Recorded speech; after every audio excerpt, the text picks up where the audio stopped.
Père et du Fils et du Saint-Esprit. Amen. La grâce de Jésus-Christ, notre Seigneur, l'amour de Dieu le Père et la communion de l'Esprit Saint soient toujours avec vous.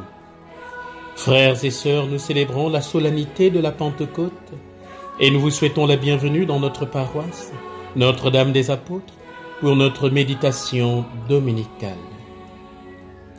Quand arriva le jour de la Pentecôte, ils se trouvaient réunis tous ensemble. Soudain, survint du ciel comme un violent coup de vent. La maison où ils étaient assis en fut remplie tout entière. Alors leur apparurent des langues qu'on aurait dites de feu, qui se partageaient et s'en posa une sur chacun d'eux.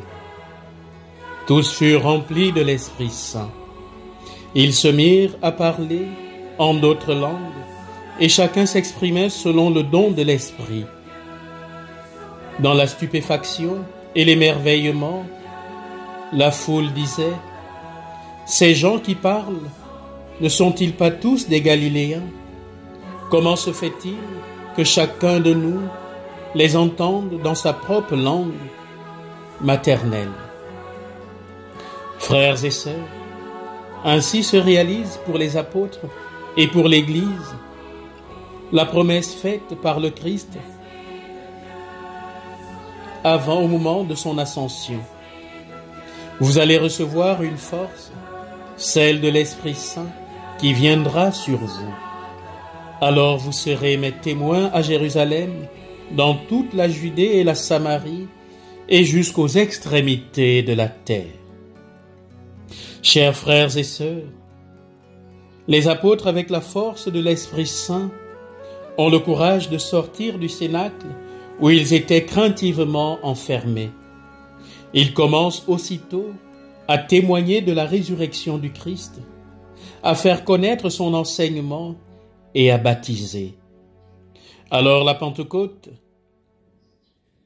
l'Église est constituée non par une volonté humaine, mais par la force de l'Esprit Saint. À la suite de cet événement, naissent les premières communautés chrétiennes qui se sont ensuite organisées, développées et propagées. L'esprit de Pentecôte est un don de Dieu, et la bonne nouvelle ayant vocation à rejoindre tous les hommes, l'Esprit permet aux apôtres de répondre à l'appel du Christ, être ses témoins jusqu'aux extrémités de la terre. Comme les apôtres, les chrétiens sont appelés à ne pas rester seulement entre eux, hors de la vie du monde, mais au contraire, nous sommes invités à proclamer clairement et librement la bonne nouvelle du salut, par nos paroles et par la qualité de notre vie. Chers frères et sœurs, l'esprit de Pentecôte chasse la peur, brise les barrières, fait reculer les frontières de l'indifférence, les frontières de l'égoïsme, du refus d'aimer et de pardonner pour libérer la vie. Dans les actes des apôtres, l'effusion de l'esprit donne aux disciples du Christ courage et détermination. C'est pourquoi, frères et sœurs, il y a un avant et un après Pentecôte. Avant la Pentecôte, les disciples se trouvent enfermés, esclaves de la peur. Et nous le savons, lorsqu'on a peur de l'autre, on ne peut l'accueillir, on ne peut l'aimer. Mais après l'effusion de l'Esprit Saint, les apôtres sont libérés et confirmés dans leur ministère d'annonce de la parole de l'Évangile. La Pentecôte leur donne courage et détermination pour sortir non seulement du lieu où ils étaient enfermés, mais aussi d'eux-mêmes. Oui, frères et sœurs, l'esprit de Pentecôte nous rend capables d'aimer et d'agir comme Dieu aime et comme Dieu agit dans nos cœurs et dans le monde. Avec l'Esprit Saint que nous recevons à Pentecôte, nous pourrons nous imprégner de l'amour qui est en Dieu pour le communiquer à ceux qui nous entourent.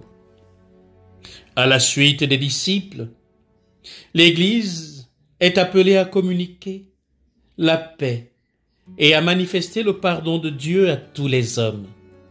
Cette paix, frères et sœurs, n'est pas l'absence de conflit. C'est d'abord la paix intérieure. C'est la miséricorde. C'est Dieu lui-même qui se donne et se communique à nous. La Pentecôte, c'est l'Esprit Saint qui vient illuminer notre nuit. Alors aujourd'hui, nous pouvons et devons prier le Seigneur pour qu'il soit toujours avec nous, qu'il nous donne son Esprit Saint pour annoncer la bonne nouvelle avec un zèle que rien ne saurait intimider. Enfin, frères et sœurs, l'Esprit Saint que nous recevons aujourd'hui nous unit à Dieu et nous unit les uns aux autres. La Pentecôte, nous le voyons, frères et sœurs, contredit en tout l'événement de Babel. À Babel, les hommes ont parlé le langage de l'individualisme, le langage de l'égoïsme, des intérêts personnels, de la domination. Conséquence, ils ne pouvaient ni s'entendre, ni se comprendre. Or, le jour de la Pentecôte, tous ceux qui étaient réunis à Jérusalem entendaient proclamer les merveilles de Dieu, chacun dans sa propre langue. Frères et sœurs, c'est le miracle de Pentecôte. L'humanité apprend le langage universel, le langage de l'amour, le langage de Dieu. Prions alors, frères et sœurs, pour que l'Esprit Saint illumine nos vies et nous fasse parler le langage de l'amour pour construire un monde sans frontières, un monde plus juste et plus fraternel. Loué soit Jésus-Christ, à jamais.